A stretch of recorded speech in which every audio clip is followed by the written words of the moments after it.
Hola, bienvenidos a Universidad Crítica, el programa creado y conducido habitualmente por el doctor Avelino Porto. Mucha agua corrió bajo el puente en los últimos días. El presidente de Uruguay, Luis Lacalle Pou, y el expresidente español, Felipe González, definieron esta situación del siguiente modo: la única certidumbre es la incertidumbre. Y es lo que está ocurriendo en países que parecía que habían superado el trance y sin embargo tuvieron que volver atrás, una marcha atrás, a una nueva fase. Es lo que ocurre en Argentina. Se traslada de una provincia a la otra, de una región a la otra, y sin embargo nadie puede dar por superada la pandemia. Mientras tanto, por supuesto, la pandemia pasa factura a la salud. De eso no cabe la menor duda, pero también pasa factura a la economía. Los números son negativos en Argentina y en el mundo. Y este mundo que desde marzo en particular se ha tenido que adaptar a la tecnología. Teletrabajo, ya hay países que han legislado sobre el teletrabajo, pero hay otros que todavía se están adaptando. Y a eso sumémosle los engaños virtuales y todo aquello que tuvimos que aprender de la noche a la mañana, apenas comenzó todo esto. Vamos a hablar de España en particular, porque en España ha recrudecido el virus. Vamos a hablar de Argentina también, por supuesto, y vamos a hablar de tecnología. 3 temas que abordaremos aquí en Universidad Crítica, luego de los siguientes títulos.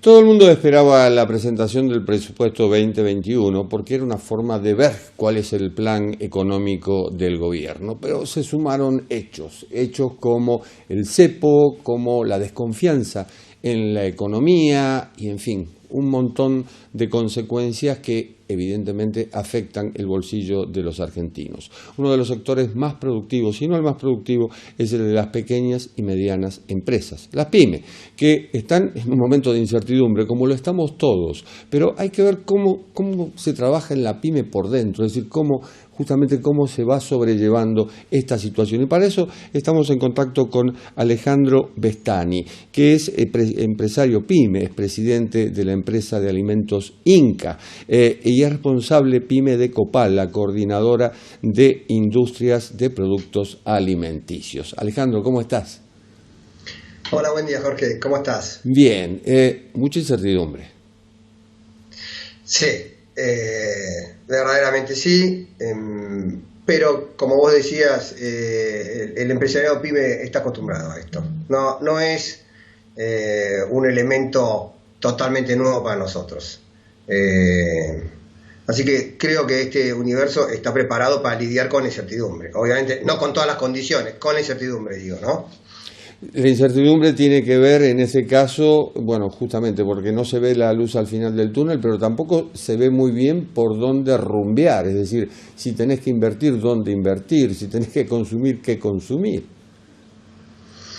Mira, en el caso de las pymes, Jorge, déjame decirte que no, está bastante más claro para las pymes. Yo te diría que el problema de la incertidumbre es respecto de condiciones generales, del endeudamiento que quedó de un ciclo anterior de tasas financieras altísimas. Recordemos, tuvimos 3 años con tasas entre el 90 y el 110%, y a eso el universo pyme lo impactó muchísimo, porque su financiamiento siempre es el más caro del mercado.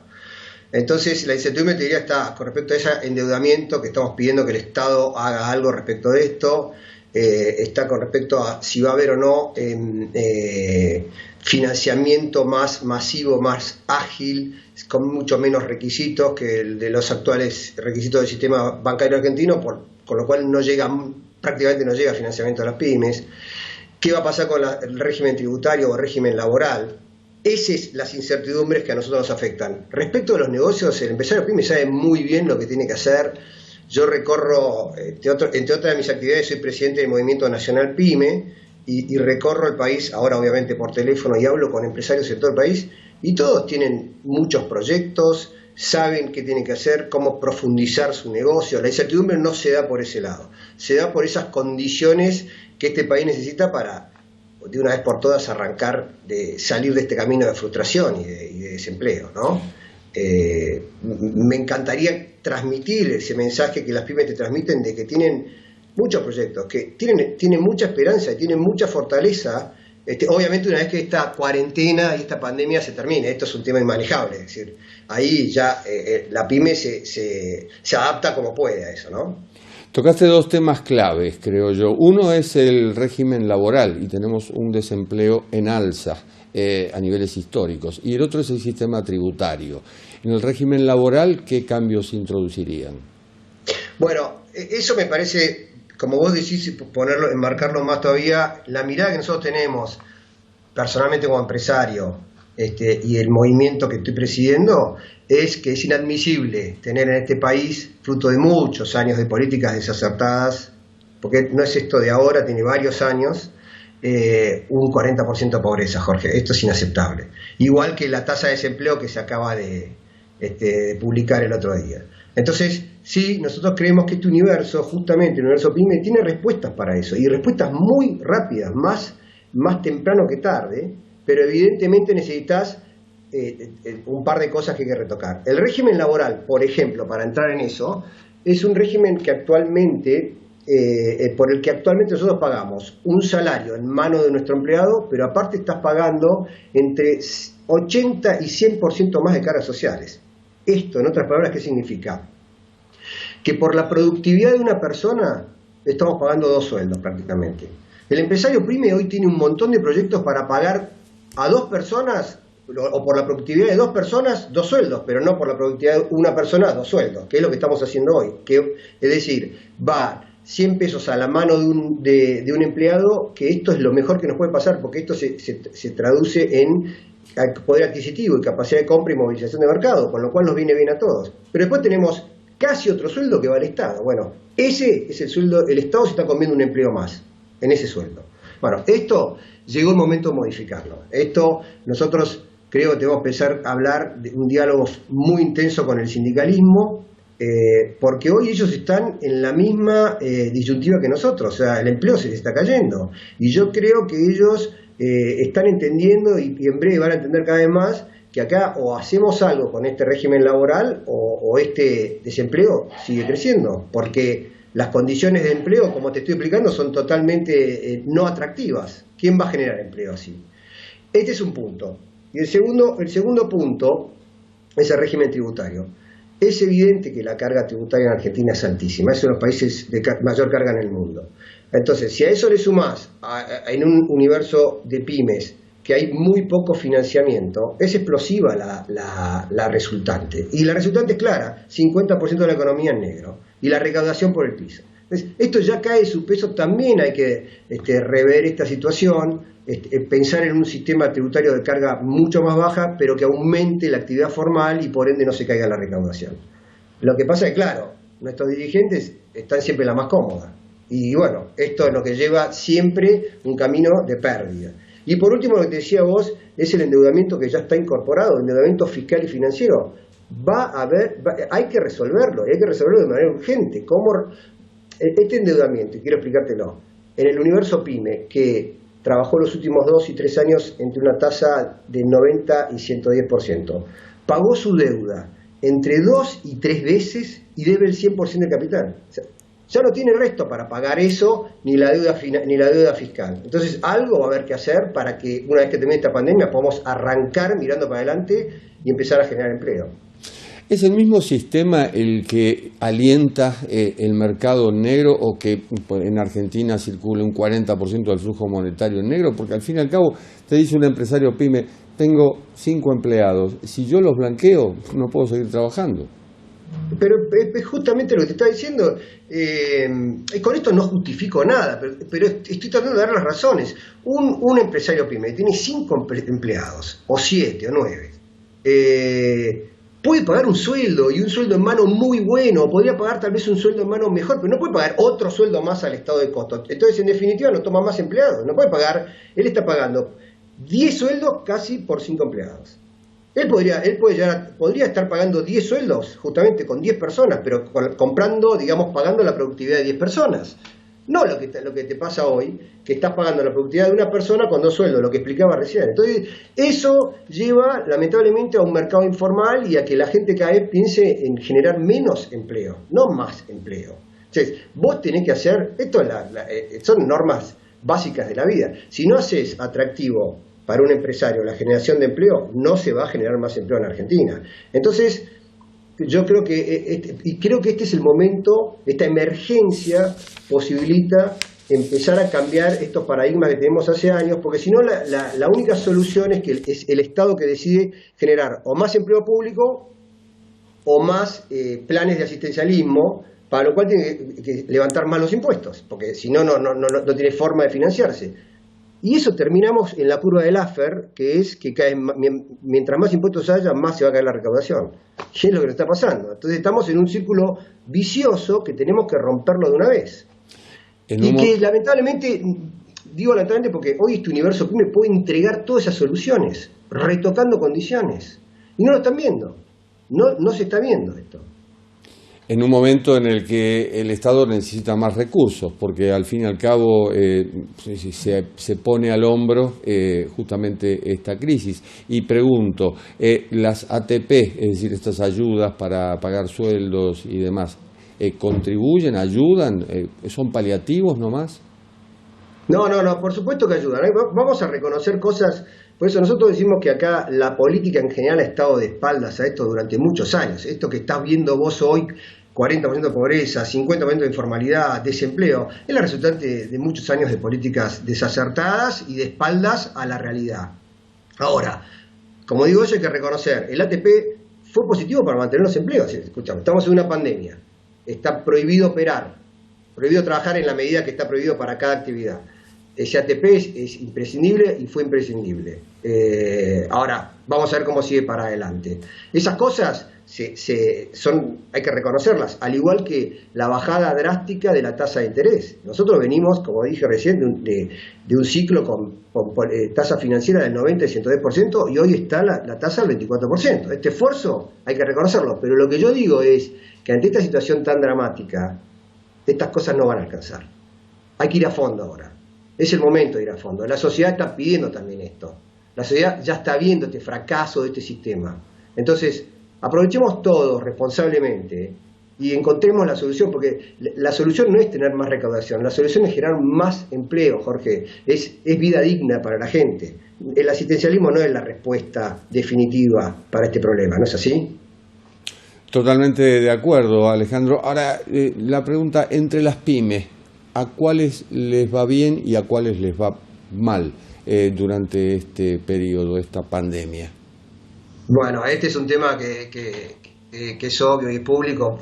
Básicamente las afectadas por la pandemia, toda la gastronomía, la hotelería, turismo, servicios personales, peluquerías, los negocios que están en los shoppings, y esa gente la está pasando muy mal, Jorge, realmente muy mal. Y después las actividades industriales, en la medida que se acercan a los productos esenciales, están mejor, en la medida que se alejan, están peor.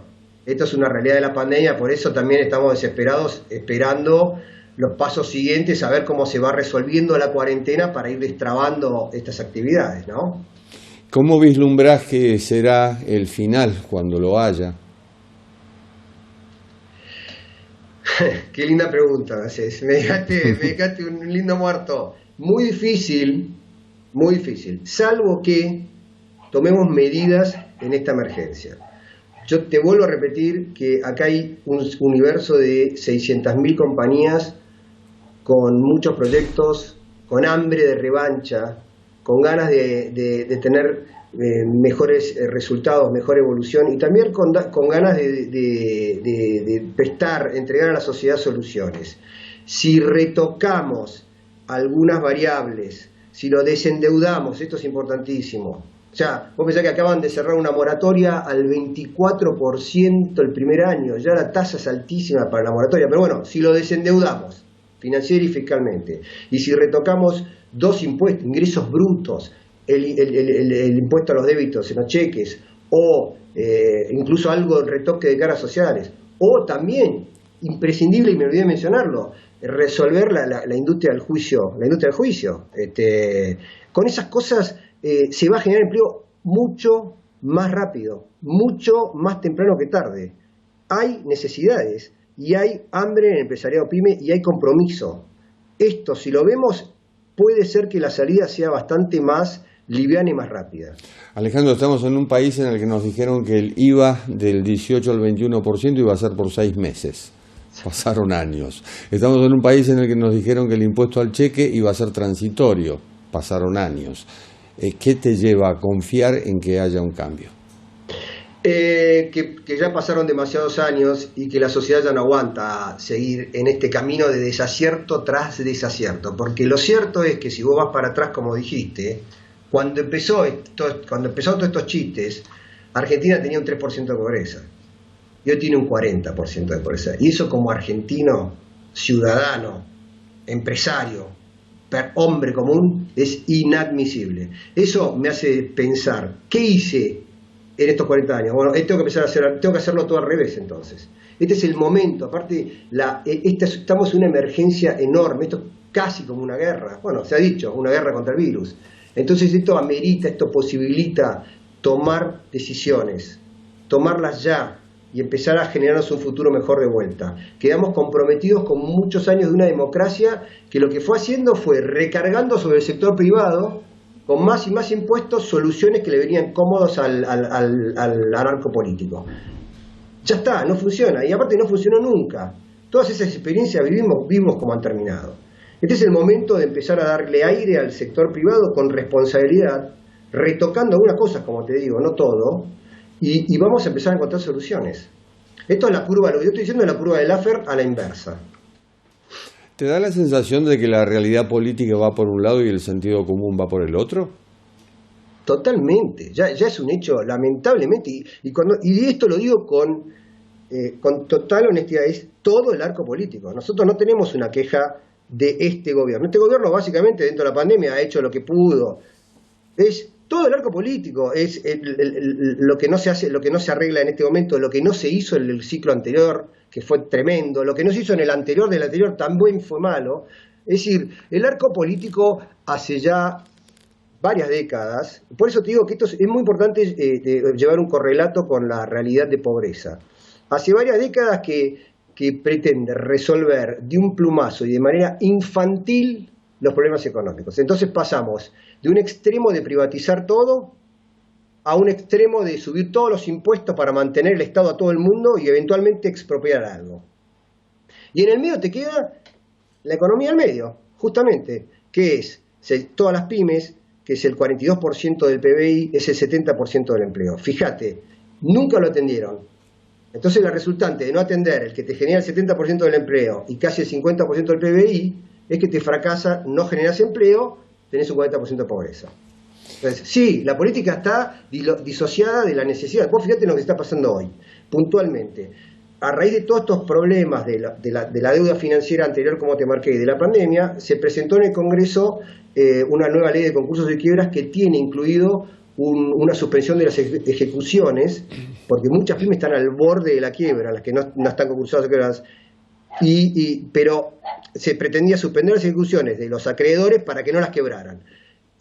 Como es imprescindible, diputados la aprobó por amplia mayoría, porque es imprescindible, la aprobaron por amplia mayoría.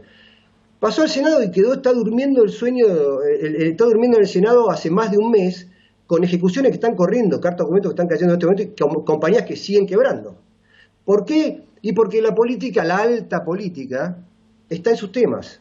Yo no critico, no juicio de valor sobre sus temas. Lo que digo que están priorizando sus temas, justicia, si esta ley va a beneficiar a los amigos de uno o a los amigos del otro, y en el medio las pymes se están cayendo. Entonces ahí te das cuenta la falta de realismo y la falta de cercanía a los problemas del hombre de a pie.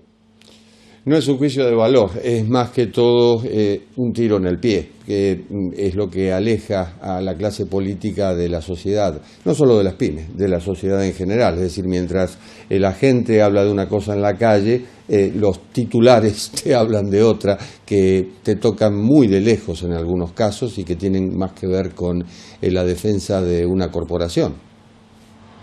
Sí, por supuesto, y aparte esto lo digo ampliamente a todo el arco político, digamos, acá está todo el resto de la sociedad que está esperando soluciones. No son sus problemas nuestros problemas. Su grieta no es la nuestra es el empleo, es la pobreza, es poder trabajar con tranquilidad el día a día, es que no te roben todo lo que haces con un impuesto. Es básico, que conseguir un financiamiento razonable, esos son los problemas. Esos son los problemas, pero la gente tiene esos problemas, poder comprar, poder cobrar un sueldo, poder conseguir un empleo.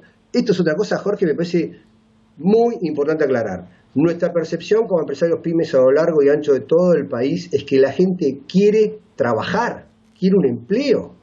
Es mentira que o ya no quieren más trabajar o viven del asistencialismo y están chochos. No, señor, quieren un empleo. Estas son las cosas que la sociedad necesita y estas son las cosas que la política tendrá que estar resolviendo. Es una cuestión de dignidad más que todo. Alejandro, ha sido un gusto, muchísimas gracias. Jorge, gracias a vos por la invitación y sobre todo decirle a la gente que hay una salida y es una solución más rápida de lo que pensamos y es por este mundo pyme que tiene las soluciones en la mano. Que así sea, Alejandro, gracias. Vamos a una pausa y volvemos.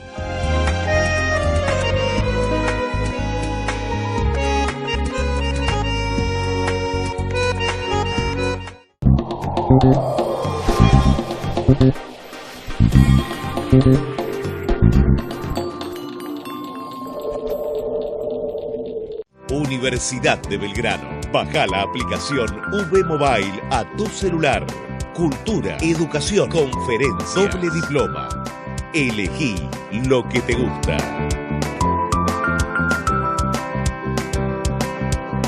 Formamos ciudadanos del mundo.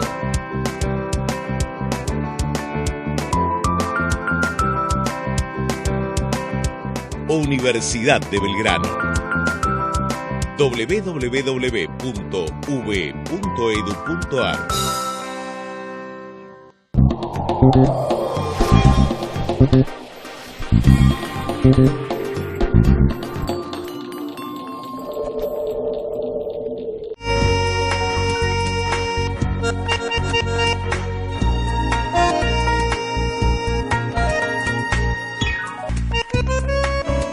En España se habla de segunda ola del coronavirus. En realidad yo no sé si terminó la primera. Esta es la realidad. Lo cierto es que hay hoy lo que se llama una bomba vírica. Es una forma despectiva de hablar de Madrid, como si Madrid fuera culpable de lo que está ocurriendo. Y también hay una pelea política entre la Comunidad de Madrid, administrada por el Partido Popular, y el Gobierno central, administrado por el Partido Socialista Obrero Español y Unidas Podemos.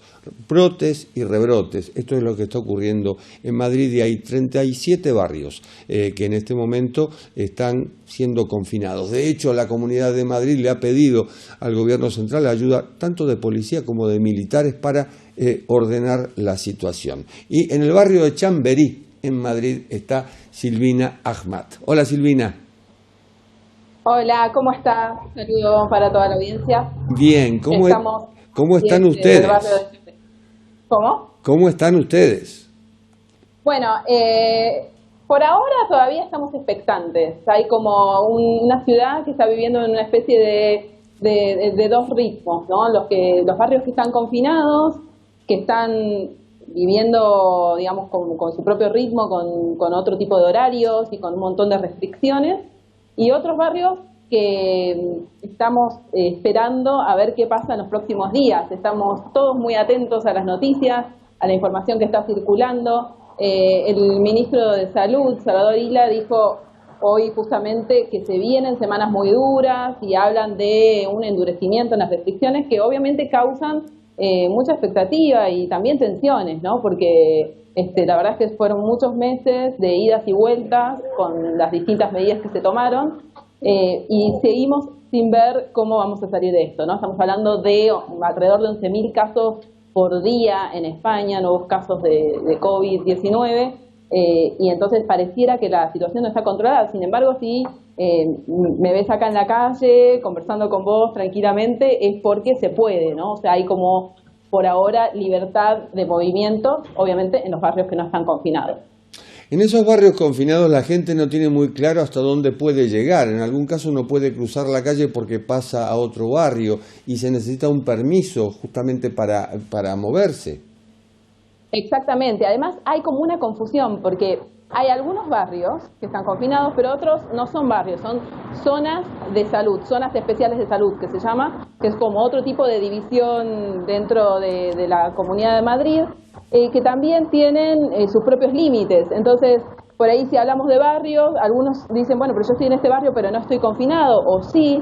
También hay como divisiones entre una calle y otra, entonces es como si fuera que yo estoy acá y no pudiera cruzarme a la siguiente calle porque ahí ya no tengo permitido. Pero al mismo tiempo, como tampoco alcanzan los controles policiales para delimitar estas zonas, también hay como una cosa de que queda un poco en cada uno, ¿no? Y obviamente en el miedo a la multa, que es, digamos, lo que más preocupa ahora a la gente. Pero estamos hablando de que el 86% de los que habitan en esos barrios o zonas confinadas o municipios confinados, hoy se trascendió que ese número es el que salen a trabajar todos los días a otros barrios.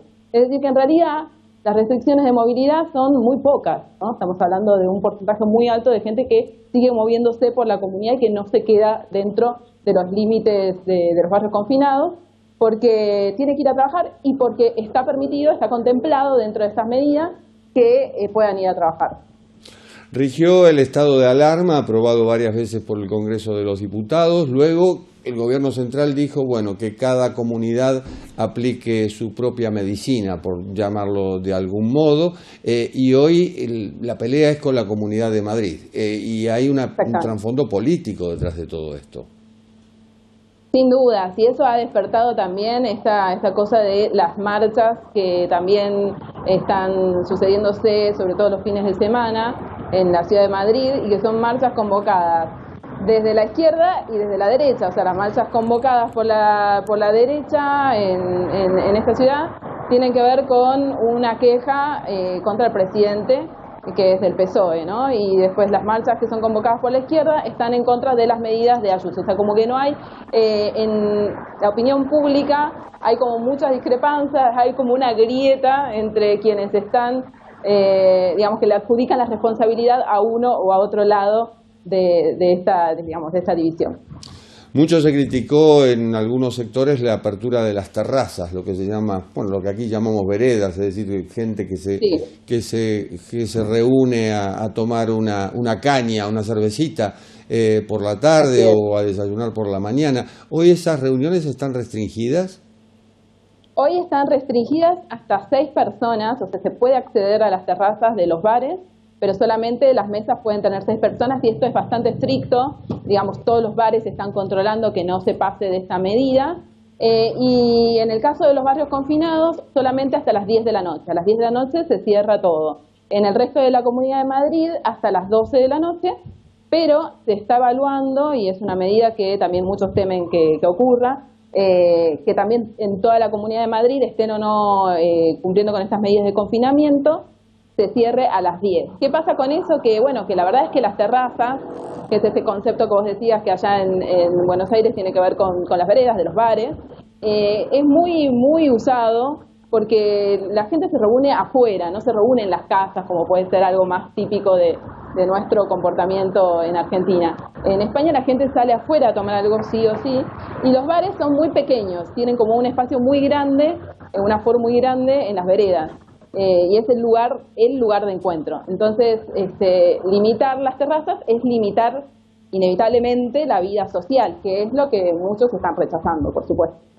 ¿Te pareció precipitado el desconfinamiento o, digamos, la apertura que se produjo en agosto con motivo de las vacaciones, del verano en España?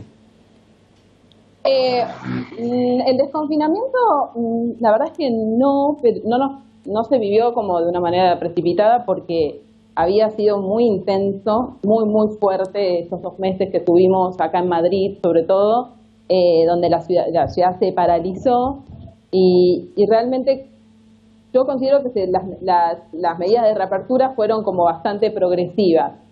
Ahora, la apertura de cara, digamos, a las vacaciones fue total y eso sí llamó mucho la atención, tanto que se vio como desde afuera también empezaron a poner restricciones a los que venían de España, ¿no? Había como una especie de idea de acá se olvidaron de que había una pandemia.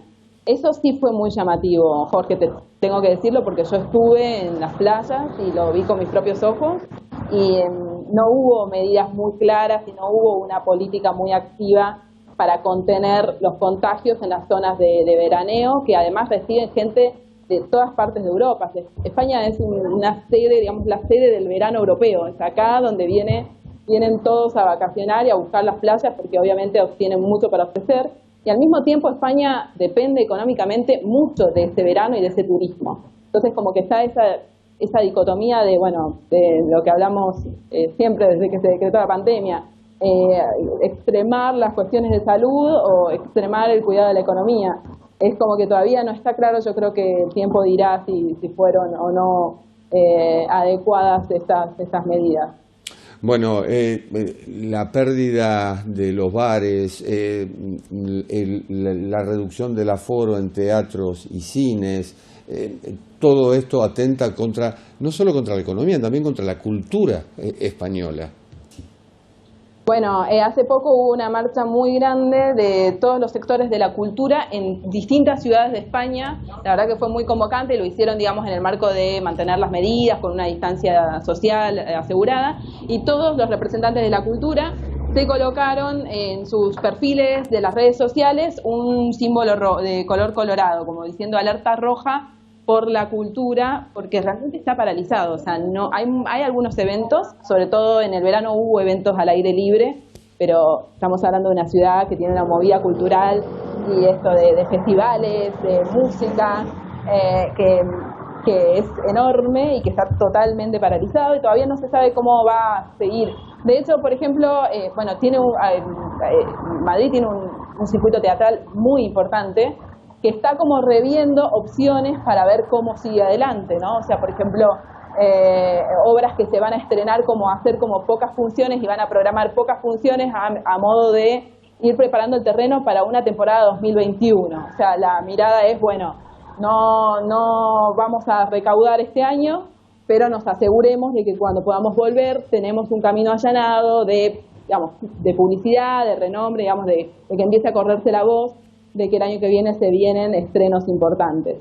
Veo que pasan muchos taxis por ahí por Chamberí. ¿Cómo está el transporte público? Porque una de las críticas que se le hicieron a la Comunidad de Madrid es, ojo, porque con este confinamiento o estas nuevas medidas va a bajar la cantidad de usuarios de transporte público. Perdón, no te escuché lo último. Cuando se dictan estas nuevas medidas en los barrios de Madrid, el transporte público, que también es privado, dijo, ojo, porque baja la cantidad de gente que va a viajar. ¿Estás tomando transporte público? ¿Cómo lo ves? No está bajando la cantidad de gente porque en realidad la movilidad entre los barrios, incluso entre los barrios confinados, para la gente que va a trabajar sigue siendo la misma, es decir, las bocas de metro de los barrios confinados están abiertas, ahí es donde se hace como un control de si podés o no podés salir, y la verdad es que la circulación sigue siendo igual. De hecho, hoy hubo muchos problemas porque hubo una tormenta muy grande a la mañana, se inundaron algunas estaciones de metro y se vio aglomeraciones de gente en las paradas, que también uno te llega a decir, bueno, ¿y acá dónde está la distancia social? ¿No? En el metro y en el autobús realmente no se nota, digamos, grandes medidas de distancia social y hay mucha gente que está circulando, sí. Silvina, ¿es obligatorio el uso de mascarilla? Sí, es obligatorio, donde no se pueda garantizar la distancia social, sin duda, y en las calles, por supuesto, para caminar, para andar para entrar por ejemplo, en los bares se puede estar tomando algo, digamos, siempre que vos necesites, por ejemplo, fumar o tomar agua o lo que sea, sí, te puedes sacar la mascarilla, pero por ejemplo para entrar a un local, para usar el baño o lo que sea, tenés que ponerte la mascarilla sí o sí. Ojalá pase pronto esto. Gracias, Silvina. Gracias a ustedes, saludos Jorge, cuídense mucho. Igualmente. Nos vamos a dar una pausa y volvemos en instantes.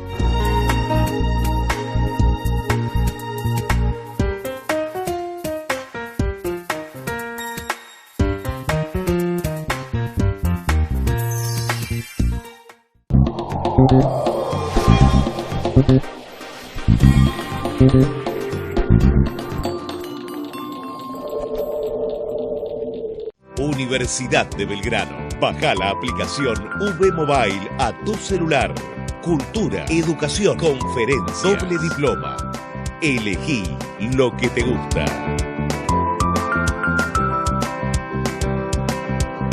Formamos ciudadanos del mundo.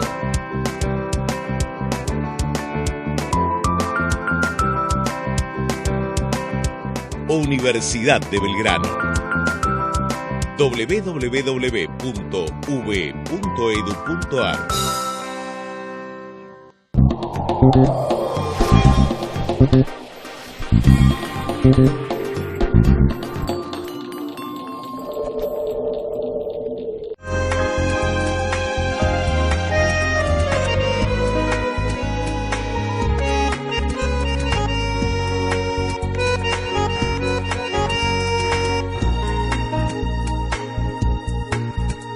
Y estos meses tuvimos que adaptarnos a tantas cosas, pero una de ellas, si no la principal, es la tecnología.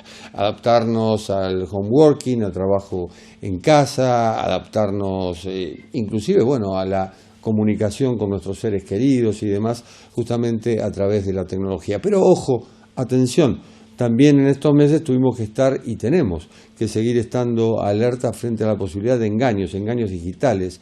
Y Engaños digitales, víctimas reales, es el título del nuevo libro de Sebastián Davidovsky, que es periodista especializado en esta materia justamente. Hola Sebastián.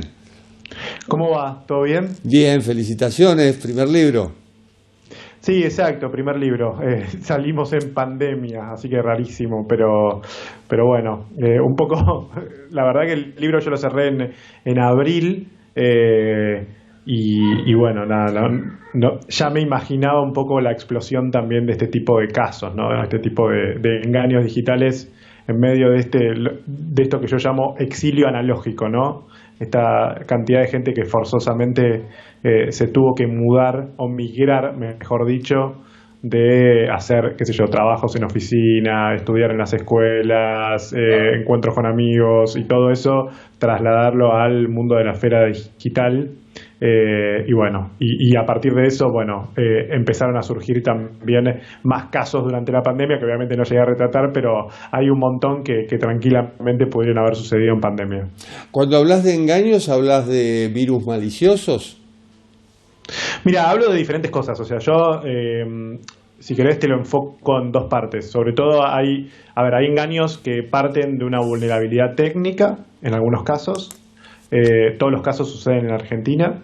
Y está la segunda parte, que sobre todo exploro mucho eso también, que es la vulnerabilidad emocional, que es aprovecharse de la falta de laburo, la falta de guita, la falta de amor, la soledad, esas vulnerabilidades emocionales que tenemos todos tenemos algún tipo de vulnerabilidad y que son las que en este tipo de engaños, se ven muy claramente en las diferentes historias que cuento, porque me enfoco mucho en las víctimas, ¿no? Es decir, durante mucho tiempo se habló de el daño informático, ¿no? ¿Qué pasa con el daño informático? ¿Qué pasa con las computadoras? Y las computadoras se cambian, se formatean, se arreglan ahora, y quizás hasta no les quedan marcas de aquello que pasó. Pero yo lo que me quería enfocar acá era qué pasa con las personas, ¿no? Que están detrás de estos engaños digitales.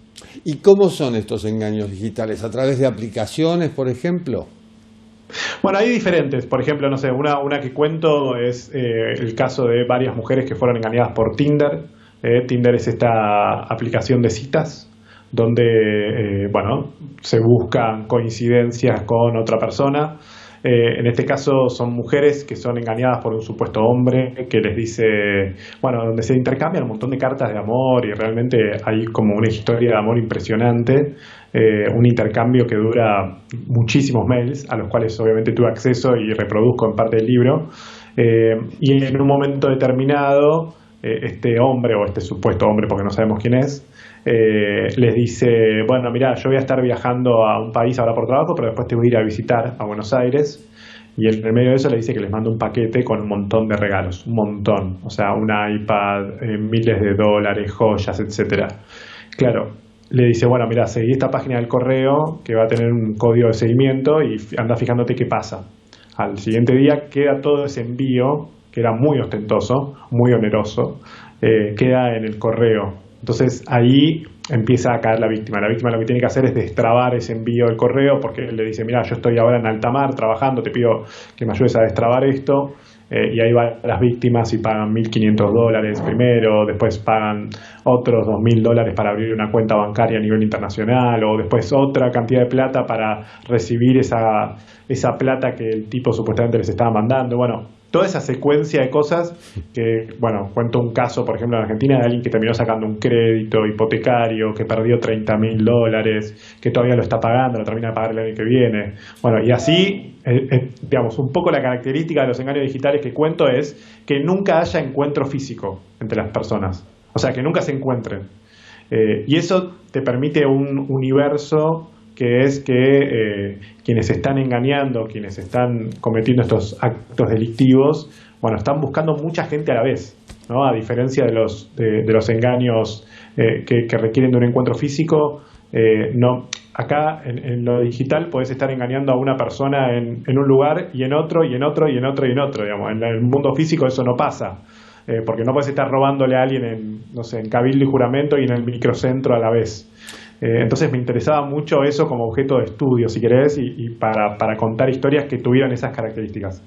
Esto es más o menos como la herencia de un fulano de tal que se llama igual que vos y que vive en Senegal, por ejemplo, y que recibís por correo, pero además es un poco absurdo, porque a veces te hablan de 200.000 millones de euros, por ejemplo.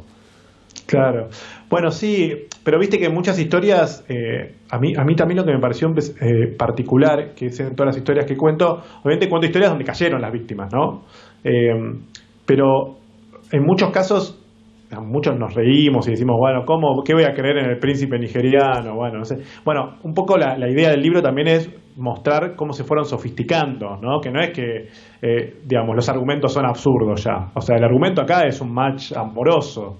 Es un tipo que cuenta una historia y que se cuenta una historia de alguien que supuestamente enviudó, de alguien que se divorció, de alguien que tiene un hijo, de alguien que tiene un trabajo, de alguien que lo va a ir a visitar a Buenos Aires. O sea, hay una historia, hay una complejización de aquello que vimos surgir en los inicios de Internet y que hoy claramente está mucho más complejo, con bandas preparadas para seguir estas historias y que en definitiva terminan teniendo un montón de víctimas. O sea, desde que saqué el libro tengo no menos de 5 historias nuevas de gente que me dijo, a mí me pasó algo parecido, o gracias a tu libro o que te escuché, por suerte no caí porque estaba a punto de enviarme los regalos. Entonces, nada, ese tipo de cosas creo que con el tiempo se fueron complejizando y hoy por eso cae mucho más gente, ¿no?, que la que caía antes, con esos engaños que parecían ridículos. Y en el medio no hay un pedido de pruebas, me refiero.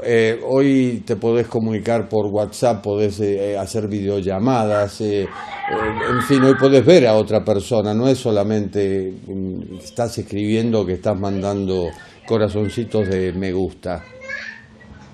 Mira, es interesante lo que planteas porque en muchos casos, en muchos pasajes, la víctima dice, ¿por qué no hablamos por WhatsApp? Y le dice, mira, yo no me llevo muy bien con WhatsApp, prefiero seguir el diálogo por esta vía. Nada, el tipo le manda fotos de un perfil falso, pero le va mandando fotos de ese perfil falso en diferentes situaciones. Entonces, no es que la víctima tampoco requiere de decirle, bueno, mándame, o sea, si el tipo le dice, mira, yo por WhatsApp mucho no me manejo, etcétera, bueno, está bien, sigamos por mail, si total nos estamos escribiendo unos mails enormes, estamos hablando un montón, o el tipo le contesta inmediatamente los correos. Entonces, sí, eso no pasa, y bueno, es parte, si querés, parte del engaño es que todo circule en un solo canal. Mencionás al tipo, pero también puede ser una mujer la que esté detrás de esto.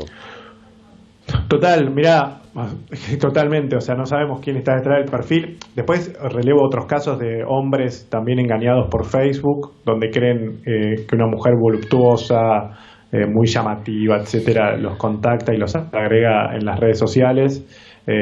Bueno, en un momento les dice, prende la cámara, prende la webcam, y les dice, y supuestamente le pone un video en vivo y ella, bueno, se desnuda, etcétera, y le pide a él también que prenda la webcam, ¿no? Que prenda la cámara.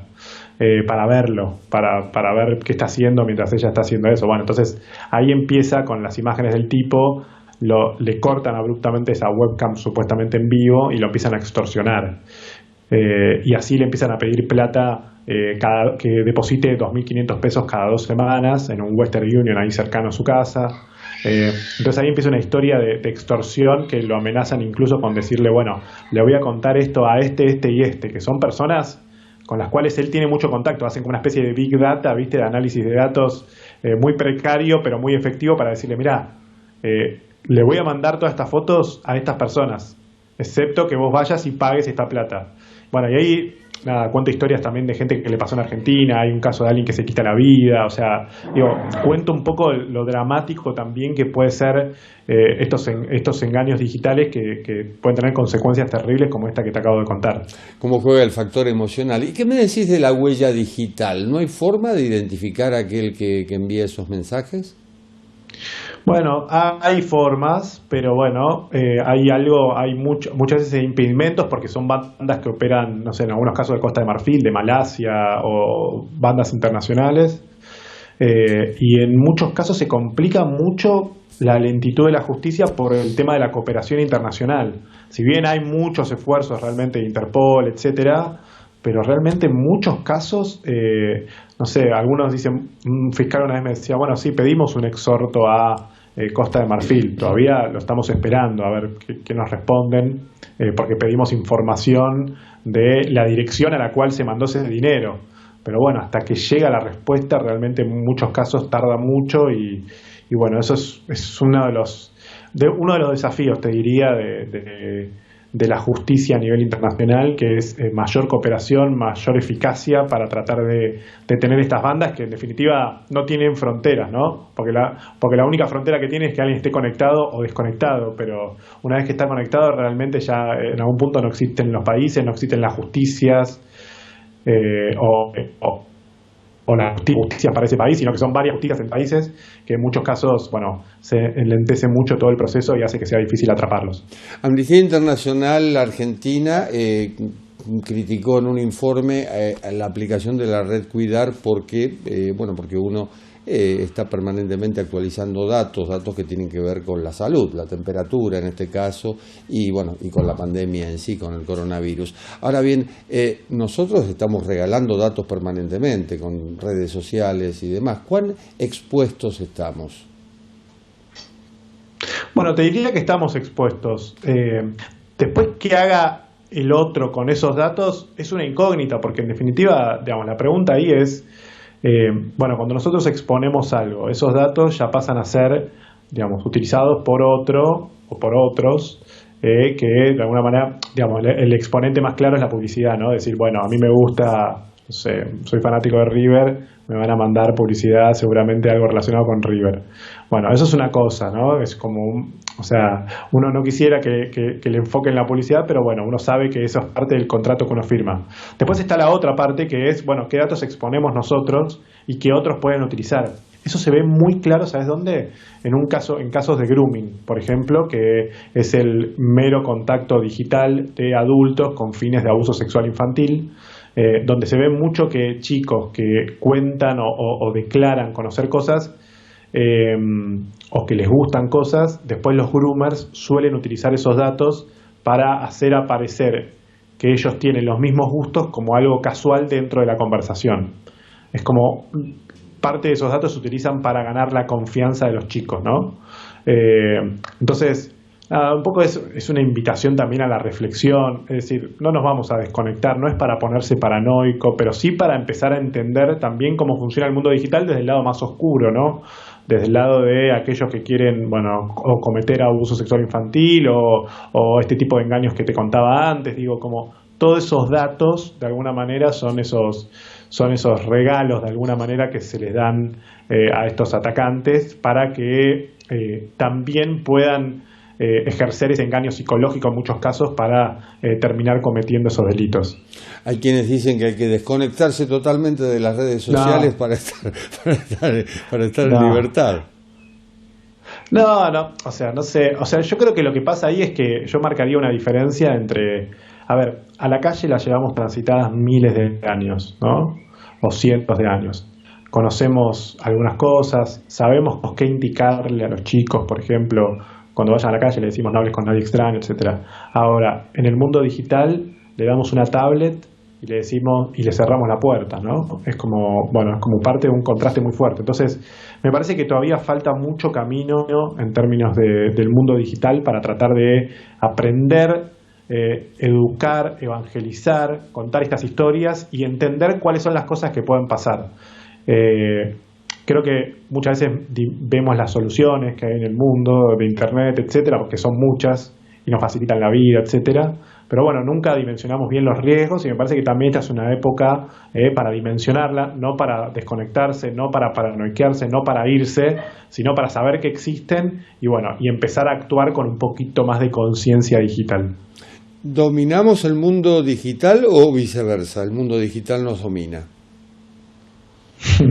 Viste que hay todo un planteo ahora, ¿no? Con estos documentales, Social Dilemma, etcétera. No sé, es una buena pregunta.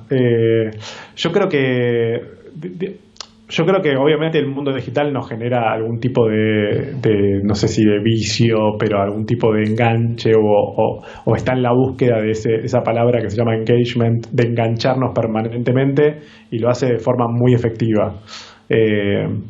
Pero bueno, me parece que por lo menos en términos de seguridad o en términos de precaución, por lo menos ahí nosotros tendríamos que dominar el mundo digital.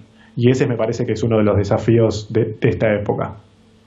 ¿Qué hacemos con los datos sensibles? Tenemos aplicaciones de los bancos, tenemos métodos de pago en el teléfono y bueno, el teléfono por ahí vuela. Bueno, mirá, hay mucha gente que, por ejemplo, no tiene ni siquiera bloqueado el teléfono celular, es decir, no tiene ni siquiera una clave de ingreso al teléfono celular, lo cual es como, nada, regalemos los datos y es lo mismo, o sea, dale toda tu información y vos tenés ahí la aplicación del banco, tenés tu correo electrónico, entonces le decís al banco que querés renovar tu clave y te la mandan al correo electrónico y tenés todo en un mismo lugar. Entonces, nada, uno empezaría por el principio, decir, bueno, no podemos no tener una clave de bloqueo a un teléfono, ¿no? O sea, ahí tenemos datos que son muy importantes para que alguien se quede con todos esos datos, además de quedarse con nuestro teléfono en caso de que nos lo roben, que no sería una situación atípica, ¿no? Ya sabemos los datos de por lo menos de la Argentina, incluso de Latinoamérica. Entonces ahí tenés uno. Después hay mucha gente que pone claves para recordarlo ellos y no para que sean más difíciles que otro pueda ingresar. Es decir, confunde un poco el concepto. La mejor contraseña no es la que vos te puedas acordar, sino la que otro no pueda adivinar. Eso como concepto. Entonces después tenés otros factores, como el segundo factor de autenticación, que yo estoy seguro que la gente que nos está mirando está diciendo, ¿qué está diciendo este? Bueno, segundo factor de autenticación es como lo básico que todos deberíamos tener para ingresar a nuestras cuentas, que es un segundo código con el cual ingresamos, por ejemplo, a nuestra cuenta de Twitter, a nuestra cuenta de Instagram. Cada vez que ingresamos, además de pedirnos la clave, nos pide un código que, por ejemplo, se nos manda por mensaje de texto al celular. Entonces, a partir de eso, nosotros podemos recién ahí ingresar, o sea, con ese segundo factor de autenticación. Entonces, bueno, falta mucho y son cosas muy básicas que realmente están en un montón de aplicaciones y que nos podrían ayudar a prevenir un montón de dolores de cabeza y que, bueno, es un poco lo que intento también hacer con el libro, ¿no? Tipo, ayudar a que la gente abra los ojos y también a concientizar y evangelizar sobre que estas historias son posibles, le pueden pasar a cualquiera, no importa su nivel académico, no importa su edad, porque tengo chicos y adultos, y que me parece que está también en nuestras manos ayudar a que estas historias circulen y también a concientizarnos en este mundo digital que, a diferencia de la calle, como te decía antes, bueno, tenemos muy poquitos años recién en esta esfera. El título es Engaños digitales, víctimas reales, publicado por Ediciones B. El autor, Sebastián Davidovsky. Ha sido un placer. Muchas gracias. Un abrazo. Un abrazo. Y concluimos por hoy, telón, como solemos decir en Universidad Crítica, el programa creado y conducido habitualmente por el doctor Avelino Porto. Chao.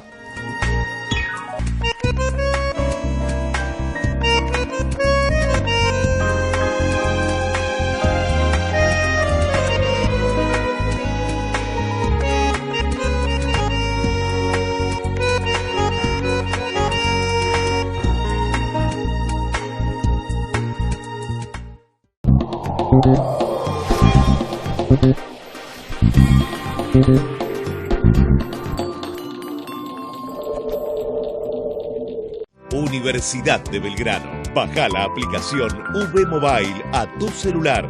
Cultura, educación, conferencias, doble diploma. Elegí lo que te gusta.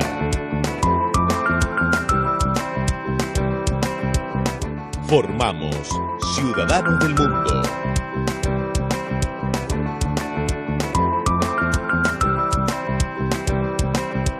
Universidad de Belgrano. www.uv.edu.ar